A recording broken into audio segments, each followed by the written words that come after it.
veux aller plus haut. Je veux aller plus haut, plus haut. Est-ce que quelqu'un peut acclamer le Seigneur? Gloire. Vous pouvez baisser maintenant le volume général. Légèrement. Est-ce que quelqu'un peut acclamer le Seigneur Jésus? Alléluia. Gloire, gloire, gloire, gloire, gloire. Est-ce que quelqu'un peut se lever et dire gloire à Jésus? Oui. Il est digne de louange. Il est digne d'adoration. Est-ce que quelqu'un peut prêcher avec moi ce matin? Oh, est-ce que tu peux acclamer Jésus? Encore et encore et encore. Je veux aller plus haut. Je veux aller plus haut. Alléluia. Assieds-toi dans la présence de Dieu. Nous sommes en plein séminaire. Et ce matin, nous allons prêcher la parole de Dieu pour que nous soyons motivés par rapport à qui nous sommes. Nous sommes en train de voir un thème très important, c'est la suite. Ceux qui ne viennent pas en semaine, contentez-vous de ce qu'il y aura les dimanches. Pour ceux qui étaient là depuis vendredi, alors vous êtes bénis. Amen. Vous saurez que nous sommes dans la suite.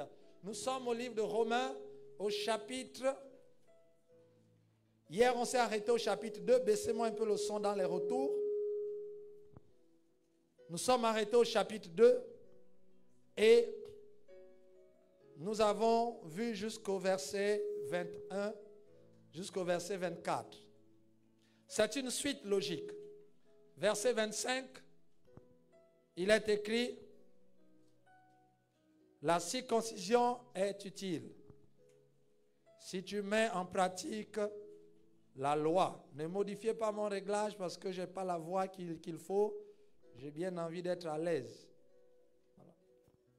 La circoncision est utile si tu mets en pratique la loi. Mais si tu transgresses la loi, ta circoncision devient incirconcision. Si donc l'incirconcis observe les ordonnances de la loi, son incirconcision ne sera-t-elle pas tenue pour circoncision? L'incirconcis de nature qui accomplit la loi ne te condamnera-t-il pas, toi qui la transgresses, tout en ayant la lettre de la loi et la circoncision? Verset 28 sur lequel nous allons nous appesantir. Le juif, ce n'est pas celui qui en a les dehors. Et la circoncision, ce n'est pas celle qui est visible dans la chair. Mais le juif, c'est celui qui l'est intérieurement. Et la circoncision, c'est celle du cœur selon l'esprit et non selon la lettre. La louange de ce juif ne vient pas des hommes, mais de Dieu. Amen. Est-ce que vous m'entendez bien dehors? Est-ce que vous pouvez dire Amen? Ok, c'est bon, donc on peut aller. Alors la question qu'on se pose par rapport à ce qu'on a vu hier, on a l'impression que Paul est en train de dire des choses qui sont un peu hors sujet. On est en train de parler de la justice et il enchaîne, après ce qu'on a vu hier, il enchaîne avec la circoncision. Bon. Qu'est-ce que la circoncision vient voir là-dedans? Et il explique que la circoncision, c'est celle du cœur. Que dans le Nouveau Testament, c'est celle du cœur. Donc, de la même manière que la chair est circoncis, le cœur aussi doit être circoncis. Et après, il va passer, nous allons voir au chapitre 3, 4, 5, il va rentrer dans la justification par la foi, le péché, la grâce, etc. Et ce sera encore vraiment important pour ceux qui n'étaient pas là hier. Je crois que vous avez failli rater. Et j'espère que vous allez vous rattraper Sinon, tous les dimanches, vous serez un peu désaxés et perdus. Et nous prions que Dieu nous donne la grâce de pouvoir mieux expliquer cela. Il parle de la circoncision. Notre texte de base parle de la circoncision. Mais ce matin, notre thème à nous, nous allons parler du 8e jour. Il existe un 8e jour. Dis à ton frère qu'il existe un 8e jour. Notre semaine a 7 jours. Lorsqu'on a fini les 7 jours, on reprend. Dimanche, lundi, mardi, etc. Quand on a fini, on reprend. Mais il existe un 8e jour. Est-ce que quelqu'un me comprend? Et c'est ce que Paul est en train de parler ici pour introduire et commencer à rentrer dans la spiritualité de Dieu. Il va nous dire, attention, il faut que vous soyez circoncis et que vous soyez circoncis dans votre cœur. Sinon, le chapitre 4, 5, 6 de Romains, tout ce qui va suivre, on risque d'être à côté parce qu'il faut franchir cette porte de la circoncision et voir autre chose derrière. Amen. Regardez, Lévitique chapitre 12, verset 3, il nous dit quoi? Lévitique chapitre 12, verset 3 nous dit que l'enfant qui naîtra du peuple de Dieu sera circoncis le 8e jour. Nous commençons à faire le lien. L'enfant qui naîtra, pour qu'il rentre dans l'alliance de Dieu, il faut qu'il soit circoncis le 8e jour. Or, en réalité, le 8e jour n'existe pas. Dieu a créé le monde en 7 jours. En 6 jours, le 7e, il s'est reposé. La Bible ne dit pas dans Genèse chapitre 1 qu'il y eut un 8e jour. Est-ce que quelqu'un me suit? Mais il revient, il dit, le 8e jour, on doit circoncire tous les enfants, afin qu'ils appartiennent à l'alliance de Dieu. Il existe un autre jour. La Bible dit qu'au commencement, Dieu a créé la terre et les cieux pendant 6 jours. La terre était informe et vide. Et le premier jour, il a dit que la lumière soit, ce fut le premier jour. Deuxième jour, il va créer les liminaires. Troisième jour, il va créer, séparer les eaux. Le 4e jour, il va créer la verdure. Le 5e jour, les animaux, etc. Et le 6e jour. Vous connaissez cet ordre, nous avons tous lu ce chapitre. Réalisez-le, vous verrez. Et la Bible dit qu'après 6 jours, le 6e jour, il a créé l'homme et la femme. Et la Bible dit qu'il vit que c'était bon. Et le 7e jour, Dieu se reposa de ses œuvres. Et après, c'était terminé. Mais il s'est passé quelque chose. Il s'est passé dans le jardin d'Éden que l'homme qui travaillait et qui fonctionnait dans les 7 jours que Dieu a créés, un élément s'est passé. L'homme s'est rebellé contre Dieu. La femme a été tentée par Dieu. Et ils ont perdu la gloire qu'ils avaient. Lorsque Dieu dit dominer sur la terre, il leur demande de dominer dans un temps. On ne peut pas dominer s'il n'y a pas de temps et d'espace. Chaque règne a un temps et chaque règne est sur un espace bien donné. La Bible nous dit que nous devions dominer sur la terre. Nous avons l'espace et tout ce qui se meut sur la terre. Sauf qu'il y a eu un problème dans le temps. Dans le temps, le diable est arrivé et il a réussi à renverser Adam et Ève sur leur position de domination. Donc ils ont perdu la domination et le diable a récupéré la domination sur la terre et dans le temps que Dieu a créé les cieux et la terre. Et le diable dit à Jésus dans Matthieu, il dit, si tu te prosternes devant moi, je te donne tous ces royaumes car cela m'a été donné. Par qui? Par Adam. Donc lorsque Dieu regarde et il voit que l'homme a perdu la domination et que Satan a récupéré la domination sur la création de Dieu, sur les étoiles, sur le soleil, sur ceci, sur cela. Voilà pourquoi il est dans le cosmos. Il y a des démons sur la lune, les démons sur le soleil. Toute la création de Dieu, la domination que Dieu avait donnée à Adam sur la création, le diable a récupéré et Adam a cédé au diable. C'était une cession, il a cédé au diable. Or, cette domination est sur les jours que Dieu avait créés. À chaque fois que Dieu créait quelque chose, il créait aussi le jour qui correspond. Donc, la domination de l'homme sur la terre était liée dans les 7 jours que Dieu avait créés. Le 7e, il se repose. C'était ça la domination, du lundi au vendredi, au dimanche, et on reprend. Et notre vie est rythmée par la semaine, du lundi au dimanche. Et on tourne ou du dimanche au samedi. Et on tourne les 7 jours. Quand on a fini la semaine, on reprend et demain s'appellera lundi. Donc on reprend le premier jour et on avance ainsi de suite. Notre domination a été donnée dans le cycle de la semaine. Donc de 7 jours. Parce que la domination, tout ce que Dieu a créé est dans ce cycle-là. Sauf que tout ce que Dieu a créé et toute la domination que Dieu a créée, le diable a récupéré cela. Donc ça veut dire que après la chute d'Adam du lundi au dimanche ou du vendredi, du dimanche au samedi, tous les jours, c'est le diable qui avait la domination sur les liminaires. Mon frère, il y a une bonne nouvelle ce matin.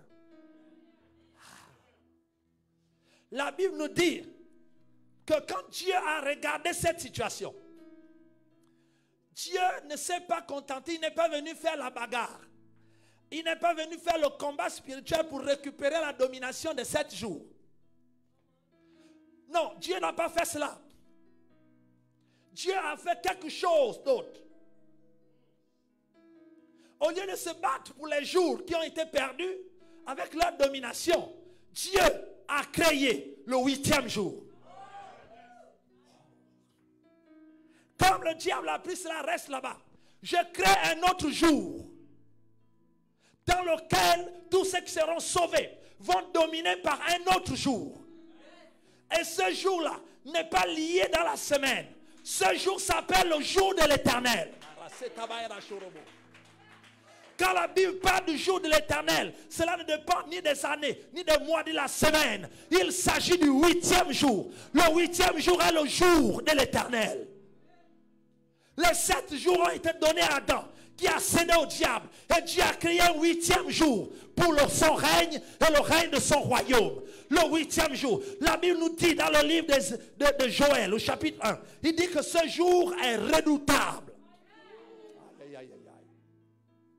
Dieu a créé 7 jours et il a créé tout ce qu'il a créé en 7 jours.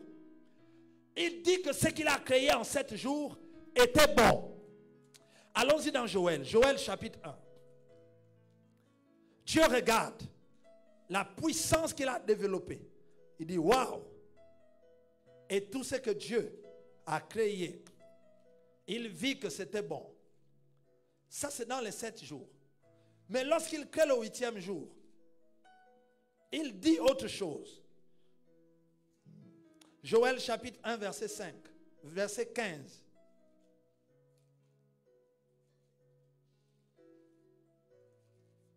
Verset 15, la Bible nous dit: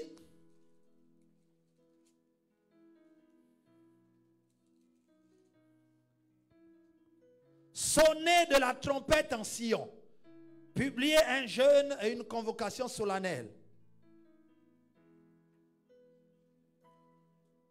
Assemblez-vous, formez une nation sainte. Je crois que je ne suis pas dans la même version. C'est le verset 14. Il y a un décalage de versets chez moi.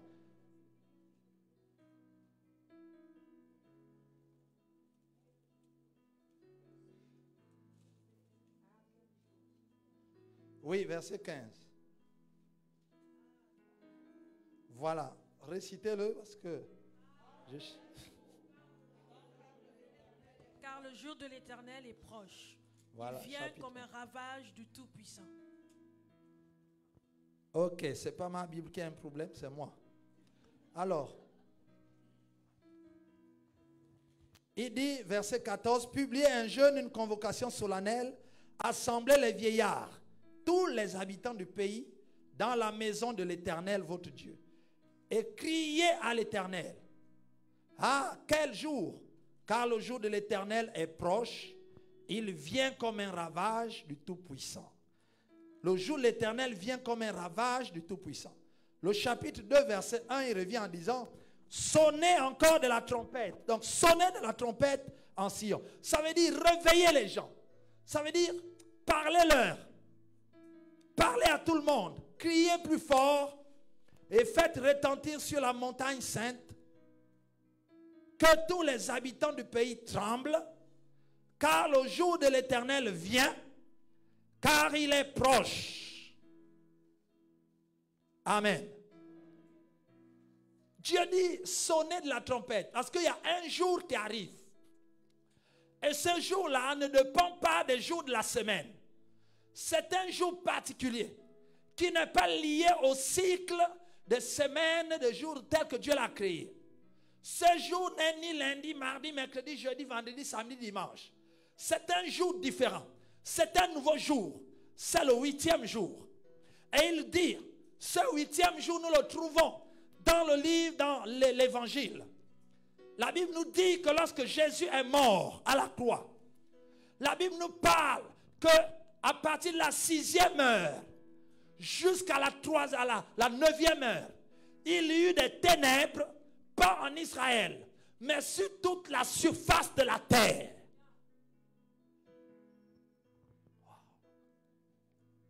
Or, si vous voyez le système de création de Dieu, il y eut un soir et il y eut un matin. Ce jour à Golgotha, à midi, Dieu fait obscurcir le soleil pendant 3 heures. Et il reprend la création. Ce qui s'est passé à Genèse. Et il y eut un soir. Et 3 heures après, il y eut un matin. Ce fut le 8e jour.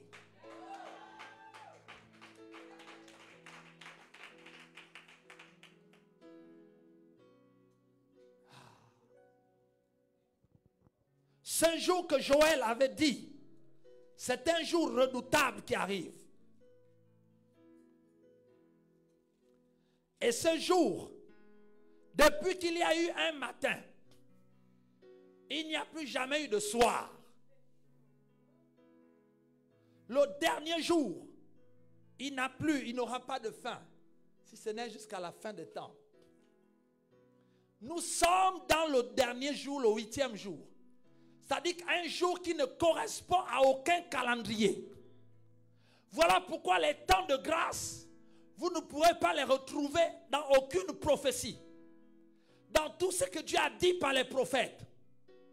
Le temps que nous vivons n'était pas compris. Parce que ça ne fait pas partie du temps et du comptage du temps. Il a des comptes de temps. C'est un autre jour que Dieu a inauguré. Qui n'est pas régi par la lune et le soleil et les étoiles. Qui n'est pas régi par le fonctionnement matériel. Mais qui crée une nouvelle situation et un nouveau temps. Le temps du royaume de Dieu. Et le jour de l'Éternel est arrivé.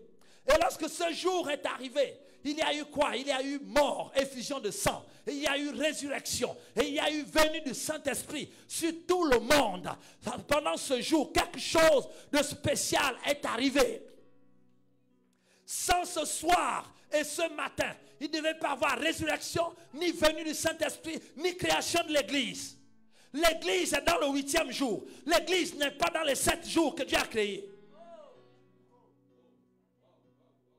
Est-ce que quelqu'un me comprend ce matin? Est-ce que je peux continuer? L'Église n'est pas régie par tout ce qui concerne les 6 jours. Parce que tout ce qui concerne les 6 jours, c'est passé sous la domination du diable. Dieu a essayé. Dieu n'a pas essayé. Dieu voulait nous montrer qu'il était impossible de sauver l'homme dans les 6 jours qui étaient passés sous la domination de Satan. Et d'où l'Ancien Testament, Dieu nous a prouvé par A plus B qu'il était impossible de se détacher de Satan et de son règne pendant les 6 jours et les 7 jours qu'il a créés. Donc toute la création. Il fallait créer un 8e jour. Un 8e jour qui ne rentre pas dans le pacte que Satan a eu avec Adam. Un 8e jour qui ne fait pas partie de la domination d'Adam. Un 8e jour qui ne fait pas partie de la domination de Satan. Mais un 8e jour qui est au-dessus de Satan. Qui commence par la mort de Christ et sa résurrection. C'est le 8e jour. Le diable n'a pas le contrôle sur ce jour. Laisse-moi te dire, mon frère, même si le diable attaque tes étoiles, attaque ton soleil, attaque ta lune, attaque ta verdure, attaque tes eaux, attaque tout ce que Dieu a créé pendant les 6 jours, même si le diable t'attaque toi, parce que tu fais partie des 6 jours, mais Dieu t'a shifté et il t'a mené dans un autre jour, dans lequel le diable n'a pas accès. Ça s'appelle le 8e jour. Aïe, aïe, aïe, aïe. Tu as besoin de rentrer dans le 8e jour pour que le diable n'ait pas accès, pour récupérer tout ce que tu as. Parce que la Bible dit que ce 8e jour-là, c'est un jour redoutable. C'est un jour de la gloire de Dieu, du jugement de Dieu. C'est un jour où Dieu se lève et juge tes ennemis. Lorsque tu rentres dans le 8e jour, tu rentres dans le jugement de Dieu. Dieu juge. Lorsque tu restes dans les 7 jours, Dieu attend la fin du monde pour juger. Mais si tu veux que les démons soient jugés, que le diable soit jugé, que les maladies qui t'attaquent soient jugées, il faut que tu rentres dans le 8e jour. Parce que c'est le jour redoutable de l'Éternel où il crée le jugement. Wow! Tu veux détruire un sorcier? Ne le détruis pas dans les 7 jours de la création. Parce que là, Dieu sera contre toi. Il a dit non, ce n'est pas le moment de punir les gens. Ce n'est pas le moment de maudire les gens. Dans le chronos que Dieu a créé, c'est pas, il y a une fin du chronos. Le jugement de Dieu, c'est à la fin du chronos. Tu ne peux pas prononcer un jugement de Dieu, un jugement de Dieu sur quelqu'un pendant que le chronos n'est pas fini. Parce que l'Apocalypse nous montre à la fin du chronos comment Dieu va juger. Donc si tu veux te libérer et juger les puissants des ténèbres qui agissent dans ta vie, il faut que tu shiftes et que tu rentres dans le 8e jour. Parce que c'est le 8e jour, le jour du jugement. Le jour de la délivrance.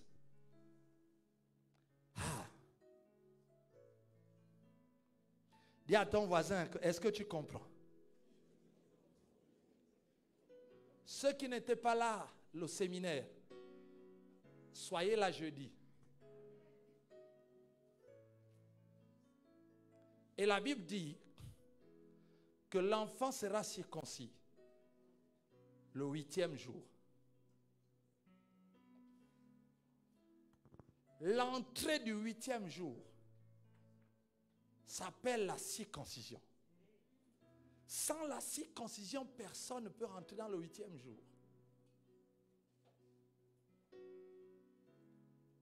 Le jour où Dieu détermine, détruit plusieurs choses, où Dieu crée plusieurs choses.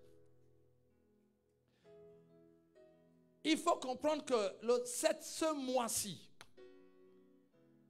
tout ce qui est enseigné, tout ce qui est vu, part sur la base que nous sommes enfants de Dieu. Tout ce qui est développé là, c'est au-dessus du fait d'être enfant de Dieu. Donc, être enfant de Dieu, ce n'est que le début de la vie avec Dieu. Ce n'est pas la fin. Alléluia.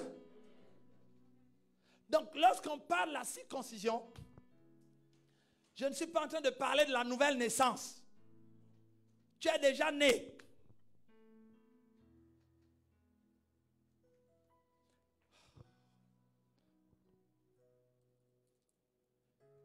Pourquoi je le dis? Regardez ce que la Bible nous dit. Si vous avez suivi l'histoire et vous lisez la Bible, certainement vous êtes tombé sur une histoire de Dieu qui appelle Moïse. Moïse qui était simple berger, en fuite, donc en exil politique, et je ne sais pas juridique ou quoi, parce qu'il était condamné là-bas, en Égypte. Voilà que Moïse est dans sa nouvelle vie, avec sa femme Séphora.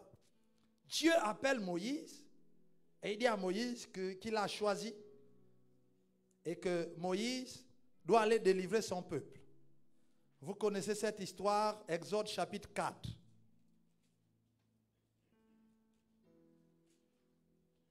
La Bible nous dit, Dieu va montrer un buisson ardent à Moïse. Et quand Moïse s'avance, Dieu lui dit, ôte tes souliers, car le lieu où tu te trouves est un lieu saint. Il ôte ses souliers, symbole de la repentance, pour entrer dans la présence de Dieu. Il rentre dans la présence de Dieu. Dieu lui parle. Dieu lui donne une mission. Je suis descendu pour aller délivrer mon peuple. Et Moïse parle avec Dieu. Moïse pose des questions. En d'autres termes, Moïse dit, je ne peux pas, je n'ai pas de puissance. Pharaon là-bas, c'est un dieu, il y a trop de démons là-bas. Il y a des autels à tout moment, je ne peux pas. D'abord, je ne parle pas bien.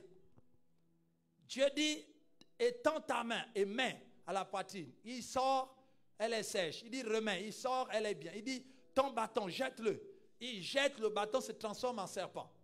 Il lui dit, tiens la queue. Il prend la queue, le serpent redevient bâton.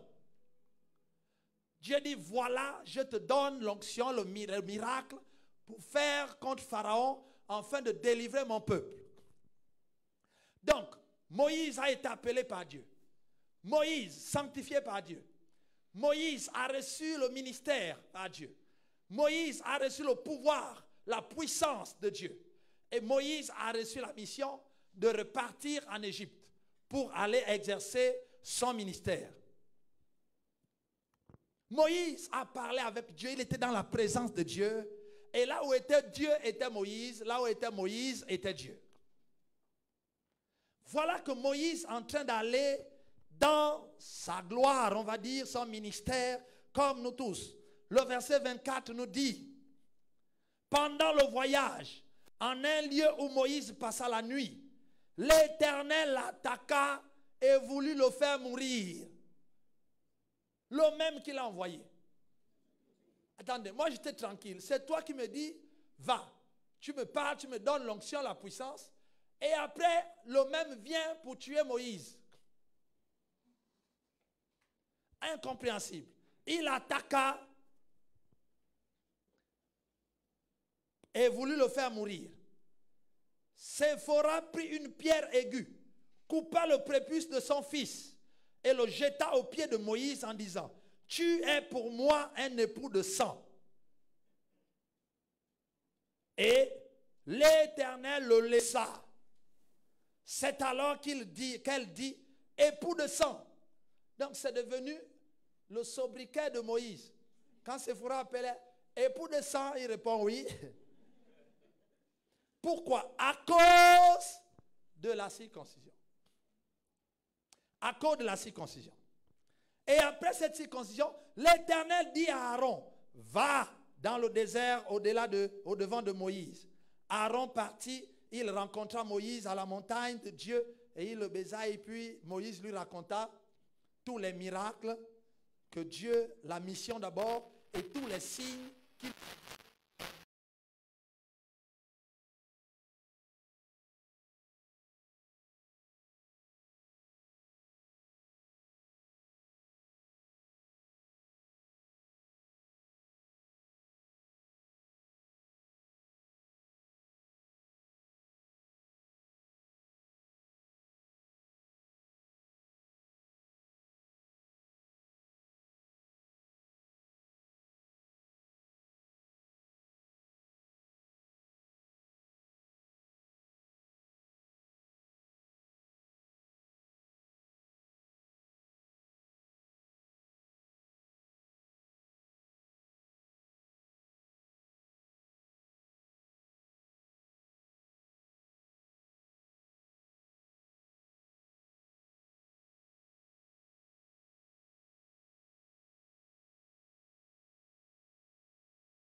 dans l'alliance.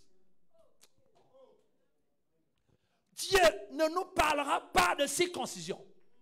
Quand Dieu t'apparaît, il te parle de sa part de l'alliance. Et il te parle de ce qu'il fera avec toi par rapport à l'alliance avec son fils. Et en retour, Dieu attend que tu donnes ta part de l'alliance. Et ta part de l'alliance, c'est la circoncision. Voilà que Moïse a eu la puissance. Dieu lui a parlé. Il est devenu un homme de Dieu puissant, prophète de l'Éternel. Il est rentré, il est parti faire le ministère. Son fils n'était pas circoncis. Et pendant qu'il est en train de marcher, Dieu dit, on ne peut pas accomplir, l'alliance n'est pas accomplie. On a fait notre part, mais lui n'a pas fait sa part. On ne peut pas travailler comme ça. Il faut le tuer. Et Dieu avait déjà prévu un remplaçant. C'était Aaron. Si Dieu tuait Moïse, il allait se révéler à Aaron. Aaron allait faire le même ministère. Si vous voyez la preuve, c'est que le rôle c'est Aaron qui parlait. Moïse faisait que faire les gestes. Donc Dieu n'avait pas de problème avec ça. Tu ne veux pas te circoncire, on peut te laisser. Même si on t'a donné un ministère. Même si tu as vécu les signes de la puissance de Dieu. Même si Dieu te parle tous les jours. Mais Dieu attend que tu fasses la part de l'alliance. Et si tu ne la fais pas, Dieu te change.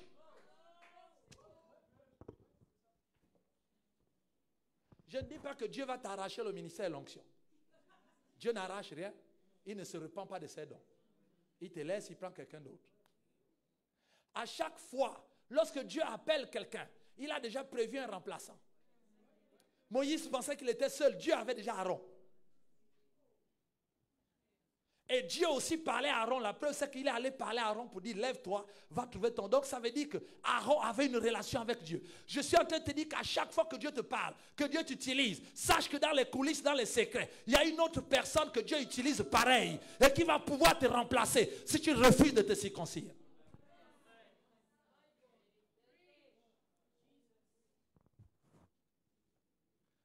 Donc le ministère, l'onction, tout cela, la nouvelle naissance, tout ça c'est la part de Dieu dans l'alliance.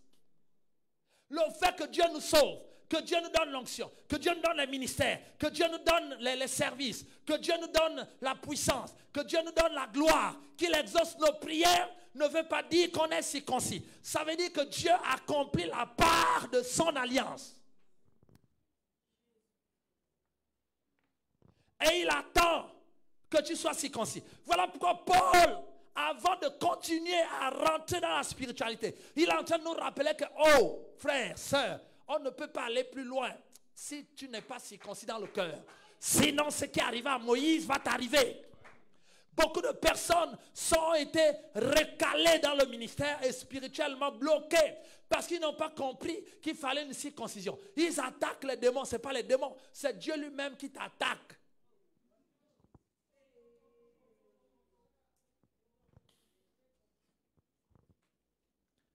La circoncision de cœur, ça veut dire qu'enlever le prépuce dans le cœur, enlever ce qui ne va pas dans le cœur. Nous avons vu ça. La circoncision, c'est le fait de couper certaines choses. Si ton oreille est pour toi une occasion de chute, coupe-la. Coupe-la. Si ton œil est pour toi une occasion de chute, arrache. Donc, ne te repose pas seulement sur ce que Dieu fait avec toi. Ça, c'est la part de Dieu dans l'alliance en Christ. Mais ta part dans l'alliance, c'est quoi? C'est te circoncire. Regardez l'exemple. Jésus inaugure l'alliance. Il fait la Sainte Seine. Il dit, c'est le sang de l'alliance. Et mon corps est donné pour vous. Mon sang est versé pour vous. Il inaugure la Sainte Seine. Donc, il inaugure l'alliance. Mais les gens avec qui il inaugure l'alliance, c'est des gens qui avaient déjà manifesté l'onction. Ils avaient guéri les malades. Ils avaient chassé les démons. Ils ont même ressuscité les morts. Et la Bible dit que pendant qu'ils exerçaient leur ministère, Jésus lui-même dit, je voyais Satan tomber du ciel, donc de son trône. Nous, qui de nous là, je ne sais pas à qui Jésus peut dire que quand je t'ai vu évangéliser, là, Satan est tombé du trône. Les disciples de Jésus l'ont fait. Ils ont ressuscité les morts, ils ont chassé les démons, ils ont guéri les malades. Mais ils n'étaient pas encore circoncis. La circoncision, c'est l'alliance. Ça commence à l'alliance. Lorsque Jésus dit, maintenant j'établis mon alliance avec vous. Je donne mon sang, je donne mon corps. Ça, c'est ma part de l'alliance. Maintenant, vous vous donnez quoi? Vous deviez vous circoncire. Changer. 2 disciples n'ont pas voulu se circoncire. Pierre et Judas. Est-ce que quelqu'un me comprend? Judas devait enlever quelque chose de son cœur qu'il fallait couper, qu'il n'avait jamais coupé. Mais ça n'a pas empêché Dieu de l'utiliser avec ça. Judas a guéri les malades, il a chassé les démons, il a ressuscité les morts. Judas a fait avec Dieu ce que même nous n'avons pas encore fait. Parce que moi, je n'ai pas encore ressuscité les morts. La Bible dit que Judas l'a fait. Jésus a dit, allez ressusciter les morts. Donc Judas n'était pas un petit chrétien, comme on veut nous le faire croire. Mais Dieu, Jésus l'a laissé dans sa situation. Parce que Jésus savait que la circoncision doit s'opérer au moment de l'alliance. Et quand il amène l'alliance, Dieu regarde le cœur de Judas. Il voit que Judas refuse de se circoncire dans le cœur, donc enlever la cupidité. Et Dieu lui dit, pourquoi Satan a-t-il rempli ton cœur? Maintenant, ce que tu as à faire, fais-le. Judas lui-même est sorti de l'alliance. La Bible dit qu'il a laissé les autres pendant le repas et il est parti. Parce qu'il a refusé d'enlever la cupidité. Il n'était pas d'accord que Jésus meure et tout le ministère est gâché, il n'y a plus l'argent.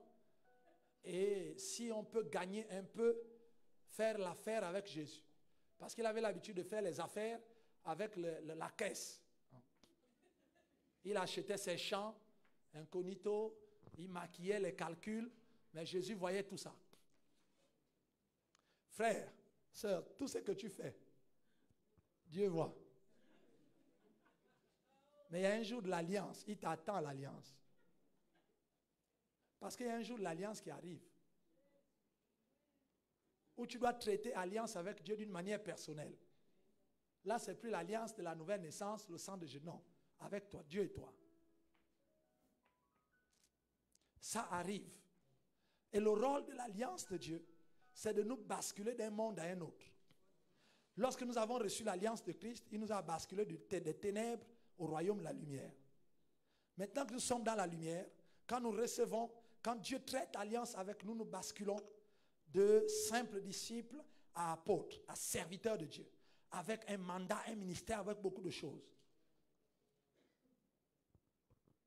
Et nous rentrons dans le jour de l'Éternel. Nous rentrons dans le 8e jour. Là où Dieu, le 8e jour commence par la circoncision. Pierre aussi a vécu la même chose. Dieu regarde dans le cœur de Pierre. Jésus voit de la prétention, quelqu'un qui veut toujours être le plus grand. Ceci, c'est là qui croyait que les autres sont petits. Lui, il est grand en sagesse, en tout, en puissance. Déjà que Dieu lui a remis les clés. Dieu a remis les clés à Pierre. Pierre n'était pas encore circoncis. Il n'avait pas encore décidé d'enlever sa manière de se voir et de considérer qu'il est le plus grand de tous. Et les autres sont petits. Mais ça n'a pas empêché Dieu de l'utiliser et même de lui dire, je te donne les clés. Donc tout ce que Dieu nous donne ne veut pas dire qu'on a déjà fait notre part. Ça veut dire seulement que nous sommes ses enfants et Dieu fait sa part. Donc quand Judas part, Jésus dit, il y a encore un autre problème à régler. Il y a un qui doit se circoncire avant qu'on ne rentre. Et il dit, Pierre, j'ai prié Dieu pour que tu ne sois pas criblé par Satan. Pierre répond, il dit, oh, mais ça c'est un petit problème. Tous les autres, ils peuvent te fuir sauf moi. Parce que ces petits-là, je sais qu'eux, ils n'ont pas... les épreuves, c'est pour les grands comme nous. Hein? Donc, toi et moi, on sera à 2. Tous les autres vont te fuir, mais moi, je vais t'accompagner jusqu'à la mort de la croix. Jésus dit que c'est même ça que je veux que tu coupes. Mais je te dis que le coq chantera 3 fois. Tu vas me régner. la vie chrétienne de Pierre, impeccable. À la fois impeccable, en tout impeccable. Mais il lui est resté un prépuce qu'il fallait enlever. C'est l'orgueil de la vie, le fait de se sentir en haut et voir tout le monde toujours en bas. Un complexe de supériorité. La circoncision ne concerne pas le péché seulement. Le péché est enlevé, ou bien les péchés que nous faisons sont enlevés, effacés par le sang de Jésus. Donc quand je parle de la circoncision, je ne parle pas de laisser l'adultère. Non. Ça là, c'est pour devenir enfant de Dieu. Ce n'est pas de laisser l'adultère. Ce n'est pas de laisser le mensonge. Non. Ça, c'est la repentance. Je te parle de la circoncision. La circoncision, c'est quelque chose qui est dans ta vie qui n'est pas bien, qu'il faut enlever. Donc, c'est quelque chose qui est dans ton caractère, dans ton âme, dans ton éducation, dans ta manière d'être, dans ta personnalité. Il y a des choses qu'il faut enlever pour rentrer pleinement dans l'alliance de ce que Dieu a prévu faire avec toi.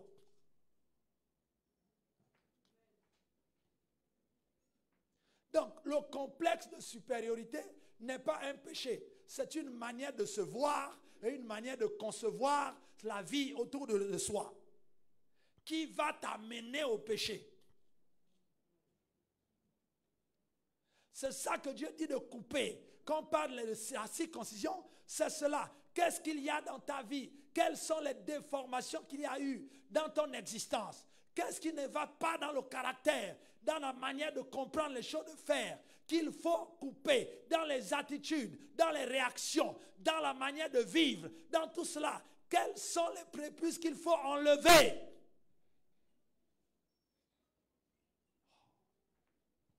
Ça, c'est la circoncision.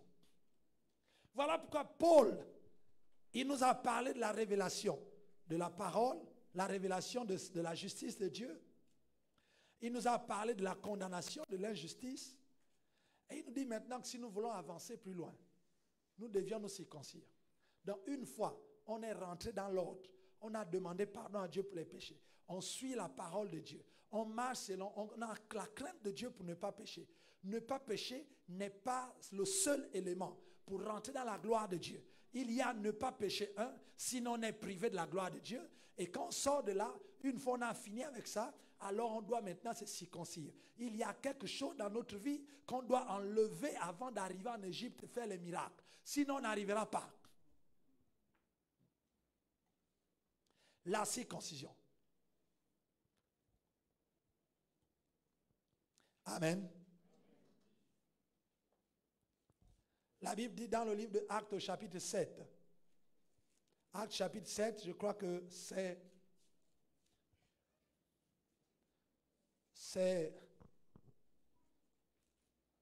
le diacre Étienne qui parle.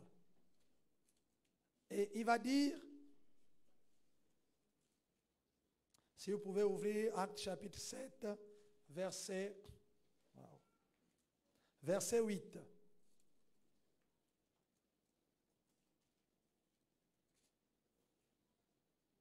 Puis Dieu donna à Abraham l'alliance de la circoncision. Et ainsi, Abraham ayant engendré Isaac, le circoncis le 8e jour, Isaac engendra et circoncis Jacob, et Jacob les 12 patriarches. Donc la circoncision est le signe de la concrétisation de l'alliance personnelle. Parce que nous avons tous l'alliance avec Dieu en tant qu'enfants de Dieu. C'est l'alliance par le sang de Jésus.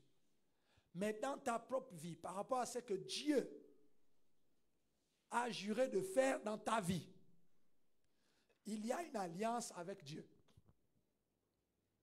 Et cette alliance-là, Dieu a déjà fait sa part. Sa part, son fils est mort depuis longtemps. Donc, pour ce que Dieu va accomplir dans ta vie, on a besoin que toi-même, tu puisses te circoncire. Voilà pourquoi il a dit dans Matthieu, si quelque chose t'empêche, coupe. C'est la circoncision. Coupe. Voilà pourquoi Dieu nous appelle à la sainteté. Dieu nous appelle à voir dans notre vie. En fait, une fois que tu as fini avec le péché, ou les péchés que nous faisons, ce n'est pas fini. Ça, c'est la première étape. La deuxième étape, c'est la circoncision. Par rapport à ta vie maintenant, ce que tu es, ce que tu fais, est-ce qu'il y a des choses, des choses que tu dois enlever pour rentrer pleinement dans ce que Dieu a prévu personnellement pour toi. Voilà pourquoi, lorsque nous ne sommes pas, tant que nous ne serons pas circoncis dans les domaines que Dieu nous montre, on aura les promesses, on aura les prophéties. Dieu fera avec toi telle chose, Dieu fera avec toi telle chose, Dieu fera avec toi telle chose. Et nous avons des cahiers de prophéties où on note ce que Dieu a dit qu'il fera avec nous. Et on attend cela depuis longtemps. On attend, ça ne vient pas. Et la vie chrétienne commence à être monotone, on se décourage et on rentre dans les habitudes. Et on n'attend plus rien. Mais l'une des choses, c'est la circoncision. Amen. Regardez, on va terminer avec l'histoire de ces deux personnes. Il s'agit de deux enfants. Pour étayer et essayer de montrer concrètement comment Dieu l'a manifesté dans la nouvelle alliance et comprendre ce que Paul nous dit, pourquoi Paul pose au 2e chapitre de Romains la nécessité de la circoncision de cœur avant de rentrer dans la spiritualité. Il dit, Luc chapitre 1, Luc chapitre 1, verset 59.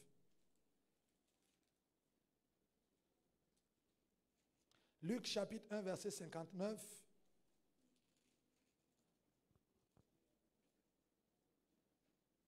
La Bible dit, on va commencer au verset 57. Le temps où Élisabeth devait accoucher arriva, et elle enfanta un fils. Ses voisins et ses parents apprirent que le Seigneur avait fait éclater envers elle sa miséricorde, et ils se réjouirent avec elle. Le 8e jour, ils vinrent pour circoncire l'enfant, et ils l'appelaient Zacharie du nom de son père. Mais sa mère prit la parole et dit, non, il sera appelé Jean. Amen. Regardez le verset 13, toujours de Luc chapitre 1, verset 13. La Bible dit, mais l'ange lui dit, ne crains point, Zacharie, car ta prière a été exaucée. Ta femme Élisabeth t'enfantera un fils et tu lui donneras le nom de Jean. Allons-y dans le chapitre 2, toujours Luc. Chapitre 2 de Luc, à partir du verset 21. La Bible dit ceci. Le 8e jour auquel l'enfant devait être circoncis étant arrivé, on lui donna le nom de Jésus, nom qu'avait indiqué l'ange avant qu'il fût conçu dans le sein de sa mère. Amen. Maintenant, revenons au chapitre 1, verset 31. C'est l'ange qui parle. Commencez au verset 30. L'ange lui dit, ne crains point, Marie, car tu as trouvé grâce devant Dieu. Et voici,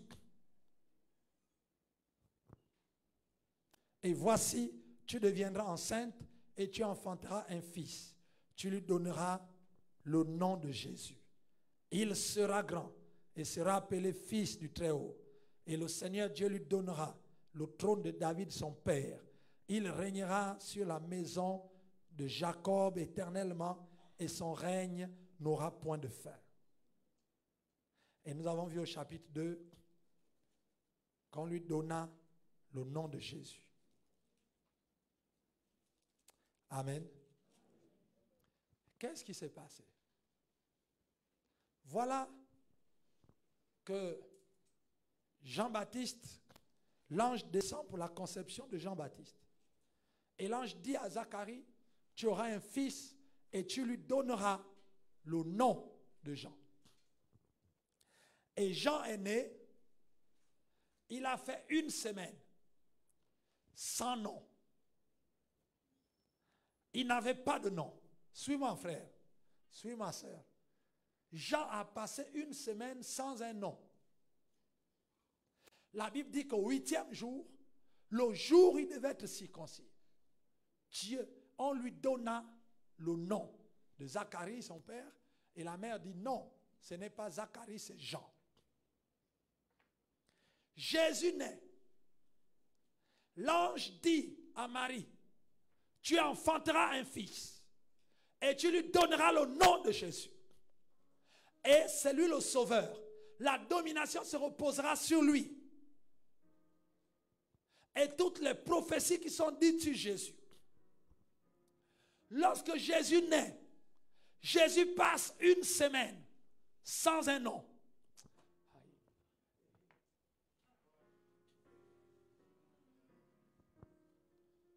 Jésus fait de lundi au dimanche sans un nom. Donc Jésus fait les 7 jours de la création dans lesquels le diable a domination. Dieu ne lui donne pas le nom parce que s'il lui donne le nom dans les 7 jours, ça rentre sous le coup de la domination de Satan. Est-ce que quelqu'un commence à comprendre ce matin? Dieu attend le 8e jour. Elle dit l'enfant doit être circoncis. C'est-à-dire qu'on doit enlever quelque chose qui appartient à la nature d'Adam, qui appartient à la chair, qui appartient au monde, qui appartient à ce siècle présent. Mais on doit enlever tout cela pour que l'enfant rentre dans l'alliance et dans le 8e jour. Un jour que Satan n'a pas accès, que la chair n'a pas accès, que le monde n'a pas accès. Le 8e jour, on lui donna le nom de Jésus. Et les mages sont venus adorer Jésus. Mais ils ne sont pas venus adorer Jésus. Ils sont venus adorer le roi des Juifs. Dieu leur donna la révélation que le roi des Juifs est né. Et avant la fin de 7 jours, ils sont venus, ils n'ont pas dit nous cherchons Jésus. Nous cherchons un enfant, mais cet enfant est le roi des Juifs. Et cet enfant n'a pas de nom.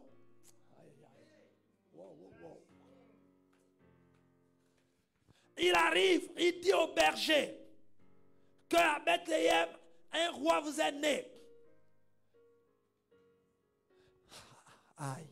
Regardez ce que Dieu fait.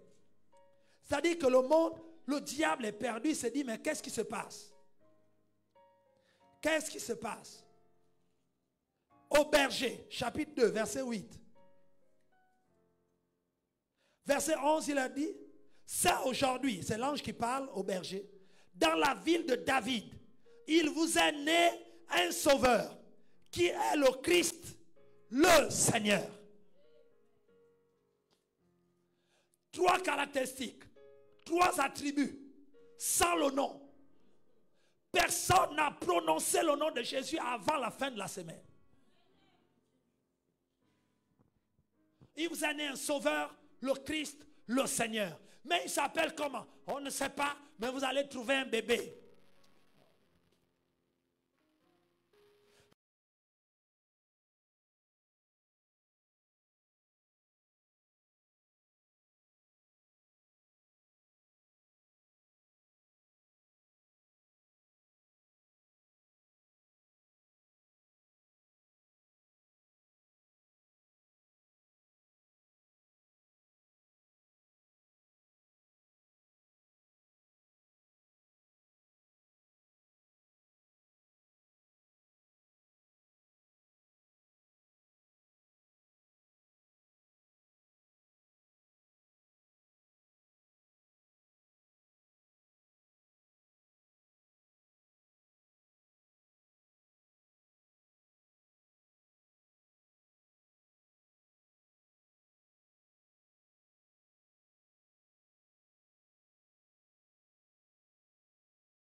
Tu vas où? Tu fais quoi? L'alliance, la circoncision officialise l'alliance de Dieu. L'alliance que tu as eue depuis. Parce que Jésus, on avait déjà dit avant qu'on l'appellera Jésus. On l'appellera Jean. C'était déjà dit depuis. Dieu a déjà dit que tu seras un grand chanteur, un grand prédicateur. Tu vas bouleverser le Gabon. Tout ça, ce sont les prophéties. Mais cela ne rentrera réellement en action. Ce n'est pas par les prières. Ce n'est pas par les jeûnes seulement. C'est lorsque tu auras décidé de regarder dans ta vie et de réaliser qu'en toi, il y a des choses, il y a un comportement, il y a des attitudes, il y a des caractères qui t'empêchent d'avancer avec Dieu. Et que tu décides de couper cela. À partir de ce moment, Dieu viendra accomplir la prophétie. Tant que Jésus n'était pas circoncis, tant que Jean n'était pas circoncis, le nom que Dieu a donné, il ne lui avait jamais été attribué officiellement. Marie seule savait que cet enfant s'appellera Jésus. Mais cela n'a été effectif que lors de la circoncision. C'est à la circoncision qu'on donnait les noms aux enfants. C'est à la circoncision que Dieu précise ta particularité. C'est à la circoncision que Dieu précise ce qu'il veut faire avec toi. Plus ce qu'il veut faire avec toute l'église. Non, mais avec toi. C'est là où Dieu officialise ta destinée, ton identité, ta mission, tes services. Il dévoile son plan pour ta vie personnelle. Dieu officialise son alliance au vu et au su de tous en fonction de ta circoncision.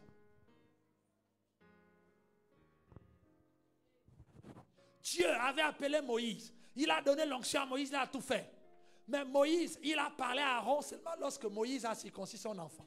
S'il n'y avait pas circoncision, Aaron n'allait pas savoir que Dieu vient de nous susciter un sauveur. La circoncision officialise le plan de Dieu pour ta vie. Sinon, tu resteras qu'avec des prophéties que personne ne connaît et on ne voit rien dans ta vie. Tu vas d'église en église et tu gardes seulement les promesses. Dieu m'avait dit que je serai. Dieu m'avait dit que je serai. Mais tu seras quand? Dieu a dit qu'on t'appellera chante de l'Éternel. Tu le deviendras quand? Si ça traîne, regarde dans ta vie. Ça veut dire qu'il manque la circoncision quelque part. Il manque la circoncision quelque part. Regardez, c'est dans cette circoncision-là. Une fois cela a été fait, la puissance de Dieu et le Saint-Esprit s'est manifesté ouvertement. Avec Jean, la Bible dit que Jean était rempli depuis le ventre de sa mère. Il était rempli du Saint-Esprit. Il n'avait pas de nom, mais il était déjà rempli du Saint-Esprit. Donc nous pouvons être remplis du Saint-Esprit sans connaître notre destinée, qu'est-ce que Dieu veut faire avec nous. Jésus est né, il n'avait pas encore le nom sauveur. Donc pendant une semaine, il ne savait pas que c'est lui qui sauvera le peuple.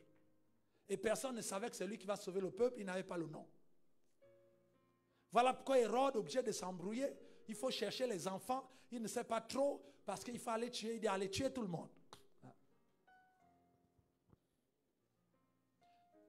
Lorsque tu es enfant de Dieu, tu nais de nouveau, Dieu te bénit, comme il bénit tous les enfants, il t'appelle au ministère, il te donne l'onction, il te donne ceci.